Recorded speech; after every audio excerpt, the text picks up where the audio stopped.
Hello, everyone. My name is Peter Vivas. And I'm Eliu Diaz. And you're listening to Pineapple Chunks. And today we have Alberto Cordoba back on the show. And he's going to be talking about a few things that most of us should probably be getting into. And that is unsubscribing from people who don't have your best interest and are only looking out for yourself. Think that sleazy salesman, think that guy from high school, think that girlfriend who's just trying to hook up because she's lonely during quarantine. Let's get right into it. All right, Alberto, what's up? How you doing? How are you, Peter? Fantastic. How are you, Eliu? How you doing? I'm doing great, thanks to these White Claws and good company. Very excited to be here and to be having Alberto again on the show. Alberto, it's been a while since you were on the show. What have you been up to? Not much, keeping to myself, working on myself, just excited for some upcoming plans that I have in my own life, Yeah, so I think that we have a topic of the show, and you really nail this. How do you unsubscribe from people in real life, and what is that? Okay, so there's people out there that they're all different. Everyone's different. Everyone different shape, size, color, creed, belief, energy, mentality, and behavior. Everyone's their own little planet. Everyone's their own little world. And sometimes people deliberately test your patience. They give you unsolicited advice. And I'm here to tell you what's the best way to deal with people in these situations without being rude, without being disrespectful, without being impolite, and objectively dismissing them from your life on a more of a permanent basis, and how you can do so when you can't. If, let's say, they're a family member, let's say they're a family friend. I say friend in quotations. So before we go any further, you said some really important things there. Just do me a favor. Just can you face the camera really quick? Just kind of like tilt the chair there so we can have the mic and you just like looking at the camera, so you can talk to us, but you can see you. Awesome. So basically, we have a bit of a challenge nowadays as far as getting rid of people that we don't want. Unsubscribe. I'm going to say unsubscribe and just be more polite. Unsubscribing from people in our real life. You said family members, old friends, anybody. No, but we mix our virtual world with our real world all the time. Yeah. Right? So how would I go about unsubscribing from somebody that has your number, who has my phone number? Right? Yeah, I was about to say. So the other day, actually a few months ago, I deleted WhatsApp from my phone because I felt that I had to recharge my batteries and just get away from it all temporarily. And there was someone who kept writing me. I didn't know they were writing me because I didn't have WhatsApp. And then they texted me normally. And they told me, hey, what's up? How are you? I've been writing on you WhatsApp for days. I asked your sister what's up. I didn't know what happened. I see you're not on WhatsApp anymore. What's up? And I was very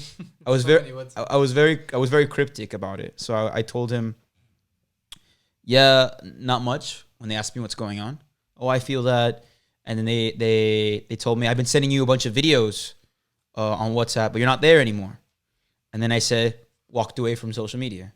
Super cryptic. And he said, okay, I'll talk to you later. You do you. So I thought, great. I got rid of them. But no, they messaged me again. I messaged them back. And then they said to me, hey, you're back on WhatsApp. How are you, man? It's been a long time. All I said was, I'm great. I needed to recharge my batteries. But instead of asking him how he was, I just said, hope all has been well. And then they opened the message. With a period, probably. Yeah, right? Yeah, that's how you really... I hope all has been well. Deal there. I hope all has been well. So this is something that you could text someone when they ask you how you are. I'm great. I hope you're well. You're not asking them a question. Right. And by not asking them a question, you pretty much put a wall on the conversation. You're very cryptic, you're aloof, and you're brief and discreet. And you ended on a great note. Yeah. Too. Like, I hope all is well. I hope all has been well. Thank you. But I can see you don't want to talk anymore. Yeah, that's the message that I give through text when I don't want to deal with someone anymore. Yeah. I give a message of I don't have very few words to say. They're not impolite, and that's it. It's very like covert messaging. Like it's very subliminal, very subtle, and it's like if you don't get the message, you will eventually after the Sooner- next. sooner That's or the next later. response. And maybe he's like, "All right, great, I've been doing fantastic." Probably talking about his life. He'd probably be like, "Okay," or something. Or what would you? How would you go about if they didn't get the message the first time? If they kept on responding, Right. and they say, "That's nice," or I would say, "That's interesting." It's kind of translating how you would otherwise portray that in body language, but through text messages. Pretty much, yeah. Right. So we're communicating with everybody through text message, very, very commonly now. Whereas before, it was mainly body language that were indicators of, oh, this person obviously doesn't want to talk with me. Yeah. For example, if they're going to give you unsolicited advice in real life, or when they deliberately challenge your patience, some of the phrases that I That's have. something that people do in conversation. Yeah. More than they do I was moving away through from text. I was moving away from text. Yeah, But- so let's go into the conversation aspect. Like, how would you go about doing that same covert communication style that you practice through WhatsApp, and do it in like you right now? Like, So- let's say you wanted to stop talking to me. Okay, right so now. let's say you were dealing with someone who's pushing a belief on you, Okay. like veganism, meat, Vegan. Let's do veganism. ve- That's ve- so funny. veganism, meat eating, Republicans, Democrats, So you'd China. go. So you'd go about telling me, you know what, you need to Yeah. stop eating meat because you're ruining the planet. Or we're Yeah. gonna die. Or in you 12 need years, to eat meat. and you need to eat meat. Yeah. Or you can convince. Or they somebody. start telling you about elections or China and the COVID or this theory. Oh, you have to wear your mask like this. You have to do this. You have to do this. You have to. Just negative. Yeah, just Yeah. belief pushing and projecting what, because you're not doing it, they have an insecurity or a fear. Things that you can say to them, so you leave it flat. Unlike this White Claws. It's been some time. But it probably will Yeah, flat. so they say, you can say, that's interesting. If someone says something to you, that's interesting. So that way they think they're right. I understand. If you like, as you like, great. Sure. So I'm like, hey, Alberto, you're really ruining it for the rest of us. Get on veganism and just stop eating cows. Just go straight to celery. I know you really like ribs, but just go to celery. You're really doing damage to your body. And the environment. So how would you go? So I'm telling you right now, like, you really should change to veganism. I would say, Peter, thank you for your concern. Wow. And I'd be like, all right, bro, you're welcome. And it actually, you know what? I actually think I would feel fulfilled. I felt like I got the message across, because normally what people do is say, I don't need to be a vegan. What are you talking about? That's all BS, or this isn't true. Like, They'll fight back because they'll enter a power struggle with the other person where they feel they have to prove that what I'm doing is right. Yeah. And you think that it's wrong. So I'm going to get you back. So But- the pattern I saw with all your responses was you want to make them believe that they won. Yeah. Right, you wanna make 'em feel like- Not make. so- Oh, yeah. So there's an argument that is nascent at that moment, and you want to extinguish that argument before it even becomes a fire. And you want to say things that would make them feel like they accomplished their goal in Yeah. instigating an argument. But really, like, you're not gonna do it. If it's so important for the other person to feel that they're right, or that you believe what they believe, yeah. I don't care. You know, that's great for you. You know, the most important thing for me is I remove emotion from the equation with only one goal in mind: maintaining my power and energy for myself. Because I detach myself from all obstinance. Power struggles between other people do not exist in my life. It's like the Easter Bunny or Scooby-Doo. It's not real, and because it's not real, I don't waste my time or energy on it. And at the end of the day, if you chose to continue with the argument, no one's going to win, because at that point, you guys are just testing each other's egos, right? It all comes down to the ego when you're in an argument because you want to be right. Yeah. And it's not worth fighting for. By not having an ego, I can just get the other person to drop. Well, not get, but the other person drops it because I've dropped it. If I drop it first, they can't keep the ball rolling. right, because you're not even pushing the ball. You're just leaving it there and Yeah. saying, hey, it's yours. And you totally remove a lot of stress, a lot of unnecessary all gone. conversation. It's all gone. It's almost as if you lift this weight off of your shoulders. And All the time. because I have practiced similar ways of detaching and just moving away from people, disassociating myself. I love from your people. vocabulary. Yeah, thanks to you, I've changed it.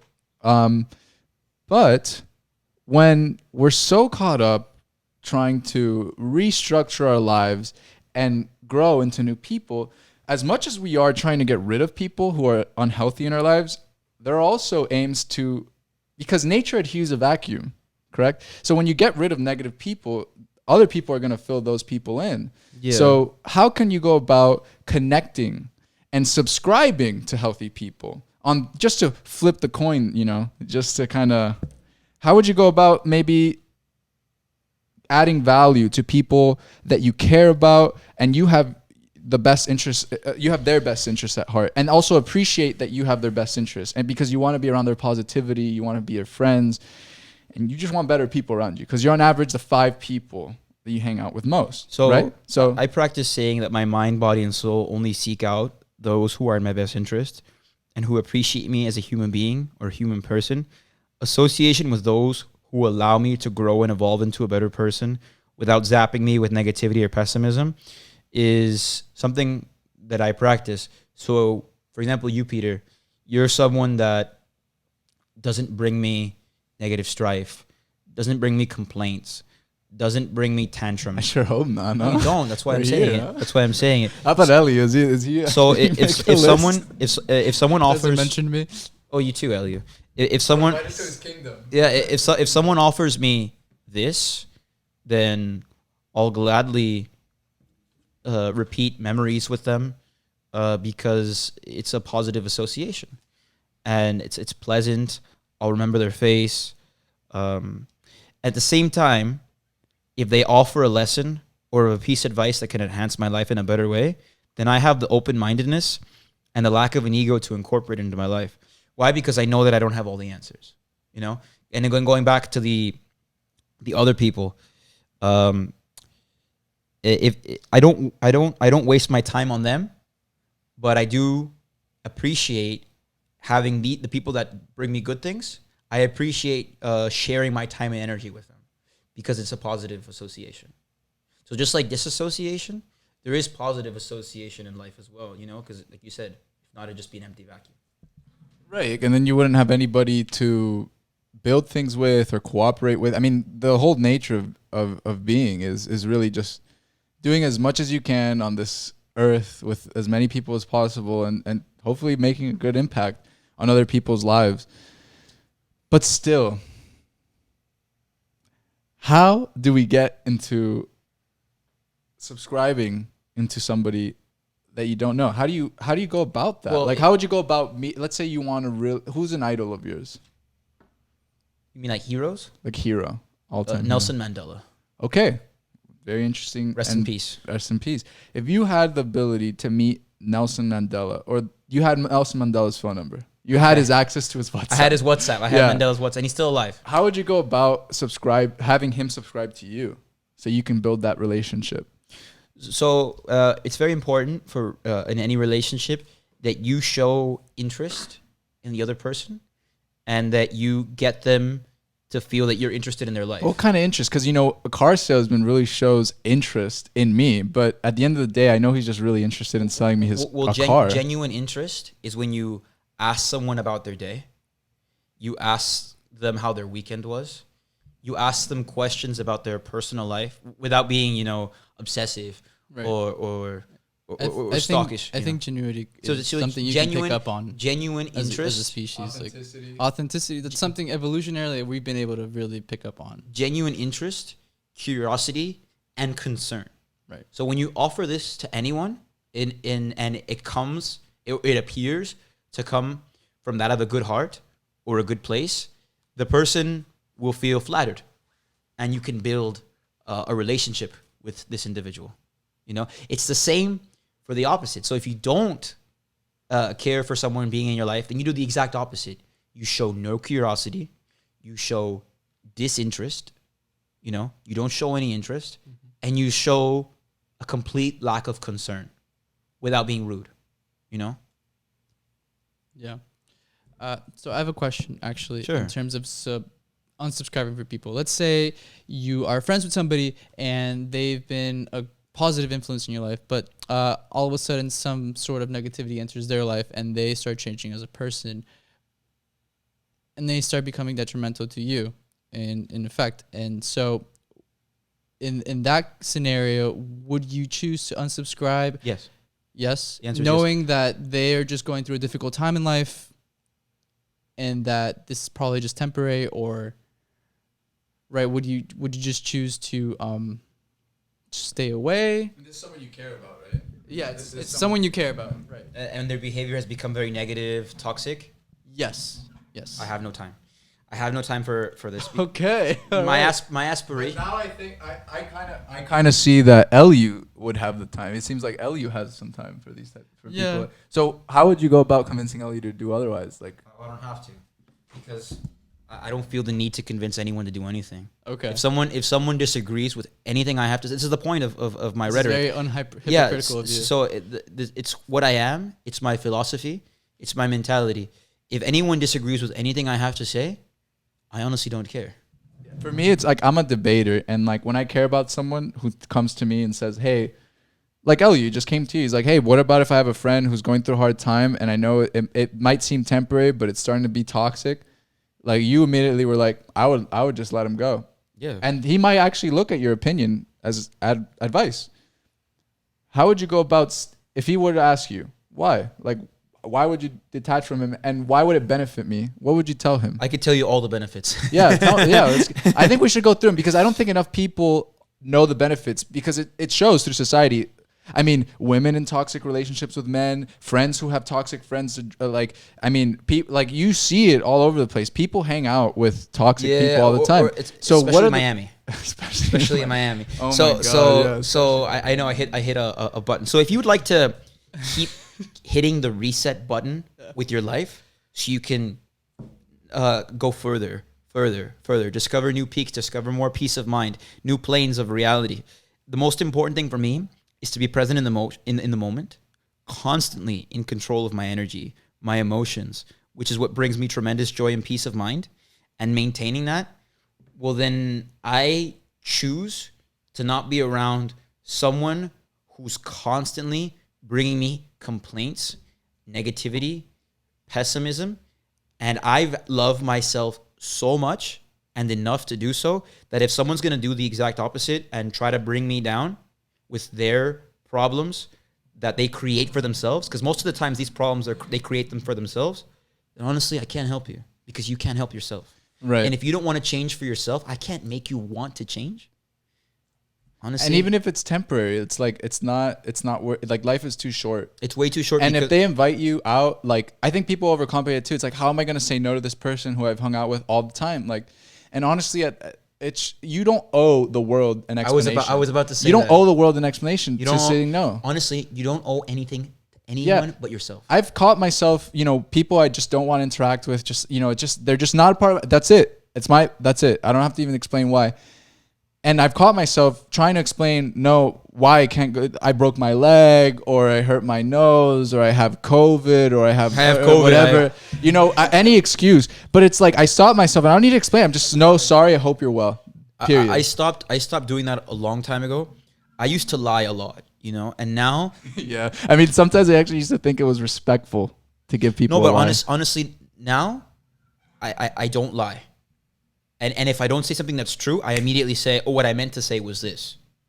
That's the biggest no-no for me, is lying and dishonesty. Because if I'm dishonest with myself, and that shows a lack of care, appreciation, and love for my own gift of life. Because I'm being dishonest with myself. So that's something that I'm always true to.